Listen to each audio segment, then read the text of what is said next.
Masaganang araw po mga giliw na tagapakinig. Ako po si Gina. Ang istoryang ikukwento ko ay ang malungkot na trahedya sa buhay naming mag-asawa na nahaluan ng misteryo. Palagi kong iniisip na maswerte kami ng aking asawa na si Arman. Pauwi na kami galing sa isang okasyon noong araw na iyon. Sa hindi inaasahang pagkakataon, na aksidente ang sinasakyan namin at swerte na hindi ako nasugatan ng malubha. Pero, sa kasamaang palad naman ay naging baldado ang aking asawa na si Arman.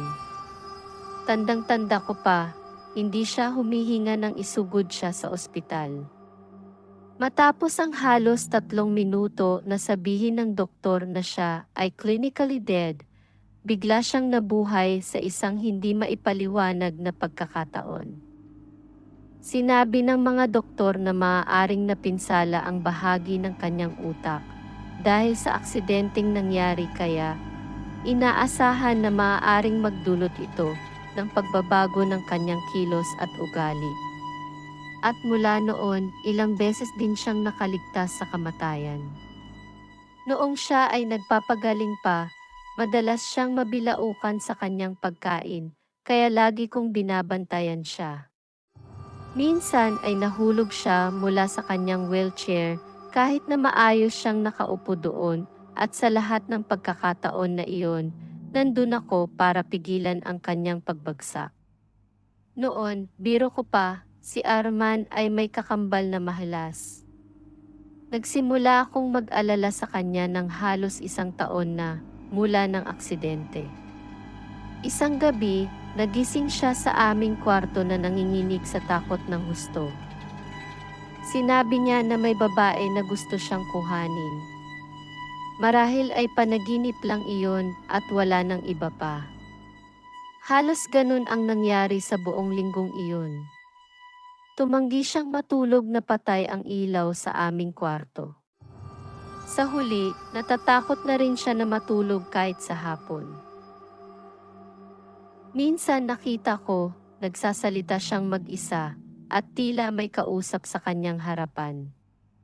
Kapag tinatanong ko siya ay sinasabi niya na may babae na laging nagpapakita sa kanya sa panaginip, at maging siya man ay gising. Basta lagi lang itong naroon malapit sa kanya.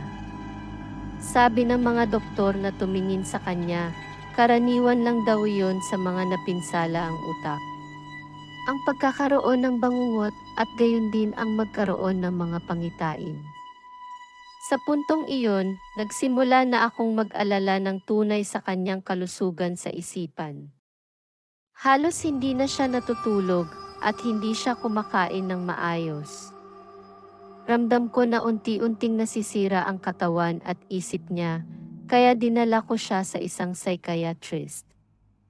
Nakatingin ako mula sa tabi habang inilalahad ni Arman sa doktor ang tungkol sa babae na nagpapakita sa kanya araw at gabi. Binigyan siya ng doktor ng ilang lapis at papel, at sinabihan siyang i-drawing kung ano ang itsura ng babae. Pagkatapos ng lahat, ibinigay ni Arman ang papel sa doktor, na agad namang nagulat. Sinabihan ako ng doktor na lumabas muna kami ng kwarto upang kausapin ako. Ayon sa kanya, ang aking asawa ay maaaring nagdudusa mula sa schizophrenia. Nanlambot ang puso ko. Ginawa nito ang ilan pang karagdagang pagsusuri. Sinabi din ng doktor na ang lahat ng kanyang nararanasan ay maaaring hallucination lamang. Ibinigay sa akin ng doktor ang papel na may guhit ni Arman. Ako rin ay nagulat. Ginuhit ng aking asawa ang tila isang pandak, matabang babae na singkit ang mga mata at may dugo na tumutulo mula sa mga mata nito. Ang kanyang mga pisngi ay halos matanggal na sa mukha nito, na nagpapakita ng kanyang sira-sira at basag na mga ngipin. Kung ito nga ang kanyang nakikita araw-araw, hindi kataka-taka na siya ay lubhang natatakot. Nang sumunod na araw, tinawagan ko ang aking kapatid. Hindi kami magkasama sa probinsya pero lubos kaming malapit at palaging nag-uusap sa cellphone. Ibinahagi ko sa kanya ang tungkol kay Arman, ang kanyang nakakatakot na drawing at ang sinabi ng doktor. Tumahimik ang aking kapatid ng ilang sandali. Alam ng kapatid ko na hindi talaga ako naniniwala sa kababalaghan, ngunit ang aking kapatid ay nagtanong kung handa naming subukan ang isang tradisyonal na paraan. Pagkatapos ay ibinigay niya sa akin ang address ng isang lalaki na nagngangalang Mang Boyong. Isang sikat na albularyo sa lugar nila at sinabihan akong puntahan ito sa lalong madaling panahon. Kaya sa huli, dinala ko si Arman sa bahay ng aking kapatid upang makita ito ng albularyo. Tama siya, hindi talaga ako naniniwala sa ganitong bagay kaya't inalok ako ng aking kapatid na bayaran ang pamasahe at mga gastusin, kaya naisip ko na hindi masamang subukan kung ano ang maitutulong ng albularyo. Determinado akong makuha ang tulong na kailangan ng aking asawa. Noong dumating kami sa bahay ni Mang Boyong, binati niya kami sa pintuan. Mukha lang siyang nasa kanyang 50s. Ang kanyang damit ay ayos naman sa kanyang katawan. Ang kanyang itim na buhok ay maayos ang pagkakasuklay, kahit may ilan na ring uban. Tinanggap niya kami sa kanyang tahanan ng may mainit na ngiti. Hindi pa ako nakakapunta sa bahay ng isang albularyo noon, ngunit ang lugar niya ay talagang iba sa inaasahan ko. Mukha namang normal, sa katunayan napakalinis nito at wala akong nakita na mga bahagi ng hayop na nakasilid sa mga bote. Maayos lang at may makabagong dekorasyon. Inanyayahan niya kami na sumama sa kanyang napakasimpleng sala. Sinabi ko na maganda ang kanyang tahanan at siya ay nagpasalamat.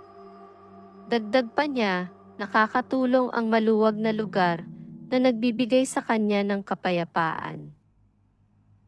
Tinignan ni Mang Boyong si Arman sa mga mata at ito ay pinulsuhan. Patuloy siyang tumingin ng malalim at inilapat ang palad sa noo ng aking asawa at habang mas matagal siyang tumitig, unti-unting nawawala ang ngiti niya. Tinanong niya kung may karanasan itong malapit sa kamatayan at tumango lang si Arman at biglang nagtaka ako kung bakit niya naitanong iyon.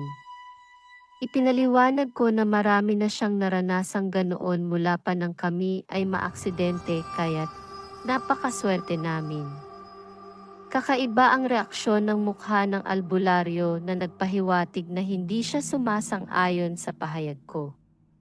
Sinikap na dahan-dahan niyang ibahagi ang natuklasan para sa aking asawa, pero sa palagay niya ay kailangang maging prangka siya sa amin.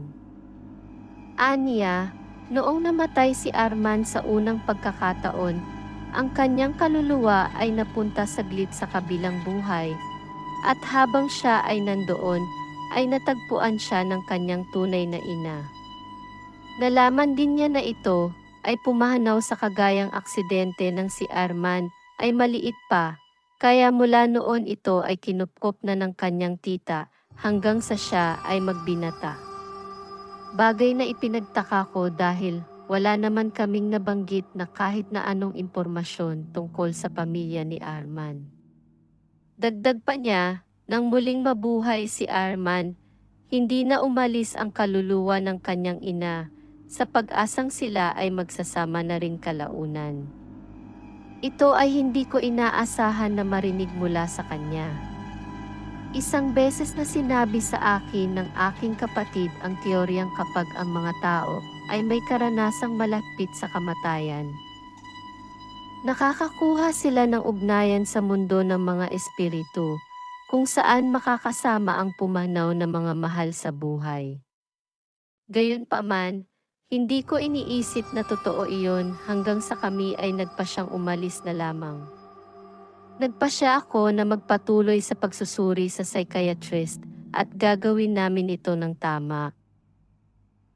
Isang gabi, Habang natutulog si Arman nakatabi ko, tulad ng karaniwan, sa gitna ng gabi ay nagising ako sa kanyang mahigpit na yakap. Tumingin siya sa akin na kalmado ang kanyang mukha at sinabing siya ay kailangan ng magpaalam. Tinanong ko siya kung saan siya pupunta at tumuro siya sa likod ko at sa unang pagkakataon, nakita ko siya. Ang babae sa kanyang drawing. Sinabihan niya akong huwag akong mag-alala at hindi na siya natatakot. Inabot ng babae ang kanyang kamay at si Arman ay huminga ng malalim at maya-maya pa ay nalagutan na ito ng hininga. Pagkatapos noon, parang kakaiba ang naramdaman kong ginhawa nang siya ay nagpaalam dahil hindi na siya matatakot o magdurusa pang muli. Gayunpaman ay hindi ko pa rin maaalis na makaramdam ng lungkot sa paglisan ng aking mahal na asawa.